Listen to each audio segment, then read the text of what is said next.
안녕하세요. 약먹은 토크의 김주환입니다. 오늘의 주제는 팜젠사이언스 직원이 주인되자 현금이 넘쳐나고 고성장 회사로 탈바꿈했다. 이런 내용으로 준비해왔습니다.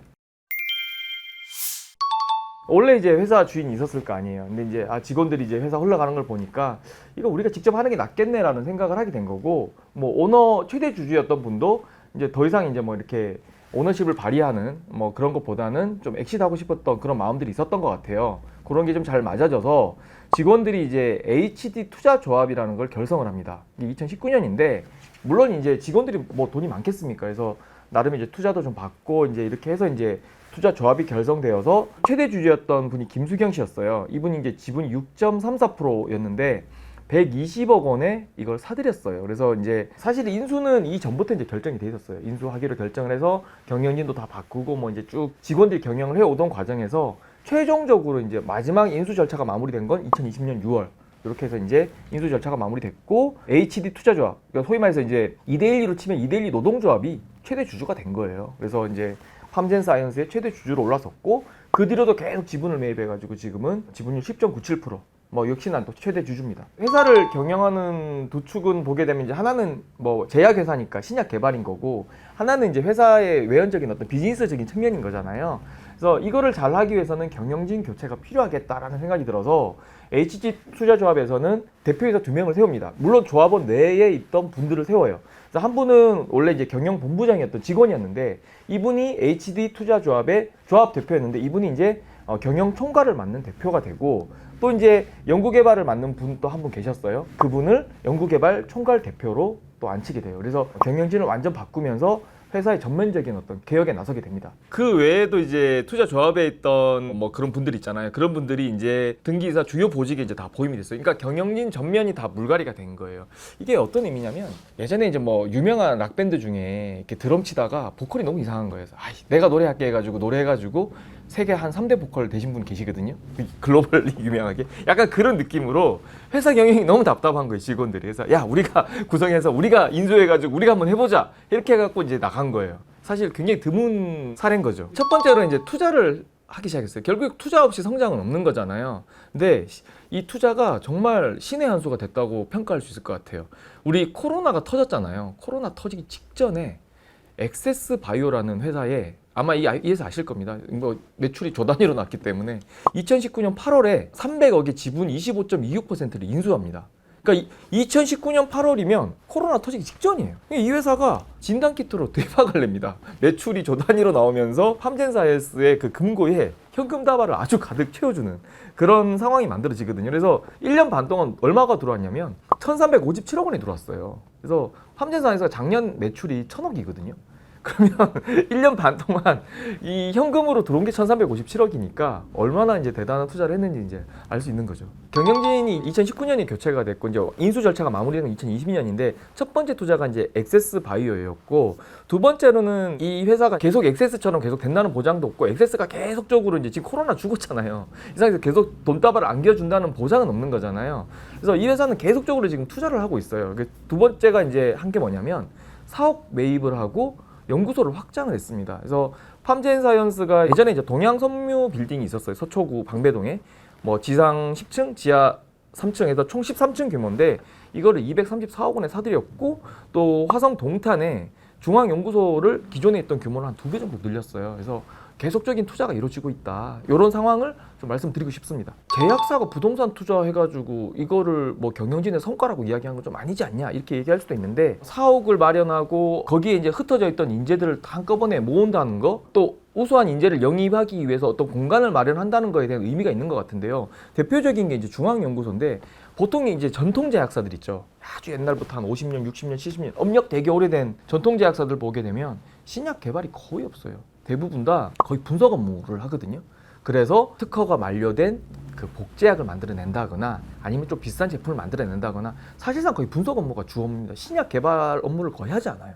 근데 이제 팜젠사이언스도 그렇게 해왔거든요. 우리 이렇게 해서는 비전이 없다. 그래서 중앙연구소라는 걸 만들고 아주 우수한 소위 말해서 중견 제약사에서 영입하기 힘든 인재들을 막 끌어모으기 시작합니다. 끌어모으고 또 나머지 또 유명한 또 사이언티스트들을 다 모으기 시작합니다. 그러면서 우리는 이제 신약 개발을 하겠다. 신약 개발을 하는 제약사로 거듭나겠다. 이렇게 하고 있고 그 대표적인 인물이 보게 되면 이제 염아리 연구소장이거든요. 6월달에 영입이 됐는데 이분은 뭐 예전에 CJ 제일제당 센터장, 하나제약 신약연구실장 대형사에서 신약 개발을 주도하셨던 분이에요. 소위 말해서 이제 팜젠사이언스가 좀 모실만한 분은 아니거든요. 커리어나 양력상 봤을 때 그런 분들 모셔왔다는 거는 굉장히 이 회사가 좀 신약 개발 의지를 표명하고 있다. 그러니까 공간도 늘리면서 그 새롭게 마련된 공간에 아주 우수한 인재들도 같이 영입하고 있다. 이게 새로운 또 투자라고 말할 수 있을 것 같습니다. 팜젠사이언스가 1966년에 설립됐거든요. 이 회사는 2019년에 기점으로 완전 다른 회사가 됐어요. 그래서 지난 2021년 3월에 회사 이름도 원래는 우리들 제약이었거든요. 근데 이제 팜젠사이언스로 이름을 바꾸면서 과거와의 어떤 결별을 완전하게 선언을 했다. 맞습니다. 이제 구체적인 목표를 세워놨어요. 2025년까지 글로벌 라이선스 그 기술 수출이죠. 2건 정도는 하고 2030년까지 소화기 신약에 대한 파이프라인 5개, 또 2032년에는 소화기 신약 한 건은 10년 뒤죠. 하나를 아예 이제 상용화에 성공하겠다.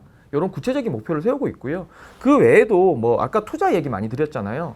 이 회사가 경영진이 바뀌고 난 다음에 예전에는 복제약 만들고 뭐 그냥 소위 말해서 이제 리베이트까지는 아니지만 영업을 아주 강화해서 제약 영업을 하던 회사였다면 지금은 이제 신약 개발을 굉장히 많이 하고 있습니다. 그래서 세브란스 의대하고도 면역 증진하는 마이크로바이옴 그 오픈 이노베이션을 같이 하고 있고 가톨릭 의대하고는 연골 인대 의료기기 또 오픈 이노베이션 하고 있고 서울대하고는 인공지능 빅데이터 관련해서 또 오픈 이노베이션 하고 있고 그러니까 미래 성장 동력 확보에 굉장한 투자를 하고 있어요. 그러니까 뭐 연구소도 늘려갖고 인재 확보하고 있고 또 현금 다발 들어왔잖아요. 그거 가지고 또 M&A도 하고 있고 투자도 하고 있고 오픈 이노베이션도 하고 있고 그러니까 계속 그쪽으로 지금 투자를 하고 있는 거죠. 실적 전망을 놓고 봐도 회사가 주인이 회사가 됐잖아요. 그러니까 기존보다 더 열심히 직원들이 일하고 내 회사니까 내가 일하면 더 열심히 가져가는 거잖아요. 그래서 올해 상반기 매출액이 757억 나왔거든요. 근데 작년 매출액이 얼마였냐면 1099억이었어요. 그러면 이게 곱하기 2 하면 1500억이잖아요. 제약사 영업은 하반기 때 좀 더 많이 되거든요. 왜냐면 상반기 때는 재고 이런 것도 이슈가 있어갖고 좀 덜 영업이 되고 하반기 때 좀 더 팔리는 경향이 있는데 그렇게 보게 되면 올해 한 40% 정도 매출 성장이 일어나는 거잖아요. 그래서 굉장히 지금 이 회사 자체는 DNA가 완전히 바뀌었다. 그러니까 미래 성장 동력에 대한 투자도 열심히 하고 있지만 기존의 사업만 놓고 보더라도 굉장한 열정을 가지고 지금 직원들이 뛰고 있고 그 성과가 숫자로 나오고 있다. 이렇게 정리할 수 있을 것 같습니다. 아 그렇죠. 이제 진단키트 끝났잖아. 이제 액세스바이오도 죽었는데 이제 어떡할 거야 이렇게 생각하시는데 정확하게 우리가 하나 살펴볼 게 뭐냐면 액세스바이오가 자회사가 아니에요. 관계회사입니다. 그래서 회계상 자회사가 되면 여기 매출액과 영업이익을 그대로 합치거든요. 팜젠사이언스와 예를 들어 바이오가 자회사 관계면 두 개를 합산을 해서 그러니까 지분율이 100%면 100% 다 합산을 하는 거고 50%면 예를 들어서 엑세스바이오가 매출이 1조다 그러면 5천억을 합산을 하는 거예요. 영업이익이 뭐 1,000억이다 그러면 500억을 합산하는 건데 관계회사는 어떻게 되냐면 매출액과 영업이익엔 전혀 관계가 없고요. 단기 순이익으로만 반영이 됩니다. 지분법 이익으로만 잡히거든요. 그래서 팜젠사이언스의 매출액 있죠. 이거는 엑세스바이오와 전혀 상관없는 실적인 거예요. 그 말은 곧 엑세스바이오의 진단키트 판매 부진이 일어난다고 하더라도 팜젠사이언스의 실적에는 전혀 영향이 없는 거예요. 정리가 되셨나요? 그래서 그렇게 이제 엑세스바이오의 리스크는 실적 리스크는 없다. 다만 이제 단기 순이익으로 들어오던 현금은 좀 줄어들 수 있다. 이렇게 정리할 수 있습니다.